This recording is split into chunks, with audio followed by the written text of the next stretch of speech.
ಚರಂಡಿ ಪಾಲಾಗುತ್ತಿರುವ ಪೈಪ್ಲೈನ್ ನೀರು ಪುರಸಭೆ ನಿರ್ಲಕ್ಷ್ಯ, ಅರೆಬರೆ ಕಾಮಗಾರಿಯಿಂದ ಅಧೋಗತಿ. ಕುಡಿಯುವ ಪೈಪ್ಲೈನ್ ಒಳಗೆ ಸೇರುತ್ತಿರುವ ಚರಂಡಿ ಕಲುಷಿತ ನೀರು, ಸಾರ್ವಜನಿಕರ ಆಕ್ರೋಶ. ಪಟ್ಟಣದ ವಾರ್ಡ್ ನಂಬರ್ 20ರ ಡಂಬರ ಓಣಿಯಲ್ಲಿ ಅರೆಬರೆ ಪೈಪ್ಲೈನ್ ಮಾಡಿದ ಕಾಮಗಾರಿಯಿಂದ ಕುಡಿಯುವ ನೀರಿನ ಪೈಪ್ಲೈನ್ ಒಡೆದು ಕುಡಿಯುವ ನೀರಿನ ಒಳಗೆ ಕಲುಷಿತ ನೀರು ಸೇರ್ಪಡೆಯಾಗುತ್ತಿದೆ ಎಂದು ಪುರಸಭೆ ಅಧಿಕಾರಿಗಳ ವಿರುದ್ಧ ಸಾರ್ವಜನಿಕರು ಆಕ್ರೋಶ ವ್ಯಕ್ತಪಡಿಸಿದ್ದಾರೆ. ಕುಡಿಯುವ ನೀರಿನ ಪೈಪ್ಲೈನ್ ಒಡೆದ ಪರಿಣಾಮ ಈಗ 50% ಕುಡಿಯುವ ನೀರು ಚರಂಡಿ ಪಾಲಾಗುತ್ತಿದೆ.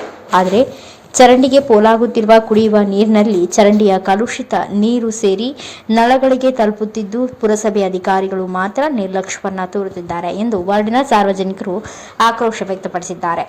ಅರೆಬರೆ ಕಾಮಗಾರಿಯಿಂದ ಪೈಪ್ಲೈನ್ ಮಾಡಿದ ಕೆಲವೇ ದಿನಗಳಲ್ಲಿ ಒಡೆದು ಹಾಳಾಗಿ ಹೋಗಿವೆ. ಈಗ ಬೇಸಿಗೆ ಇರುವುದರಿಂದ ಕಲುಷಿತ ನೀರನ್ನು ಕುಡಿದರೆ ಯಾವ ರೋಗಕ್ಕೆ ತುತ್ತಾಗುತ್ತೇವೆ ಎಂಬುದು ಗೊತ್ತಾಗುವುದಿಲ್ಲ. ಆದ್ದರಿಂದ ತಕ್ಷಣ ಪುರಸಭೆ ಅಧಿಕಾರಿಗಳು ಎಚ್ಚೆತ್ತುಕೊಂಡು ಒಡೆದ ಪೈಪ್ಲೈನ್ ಸರಿಪಡಿಸಿ ಎಂದು ಹೇಳಿದರು.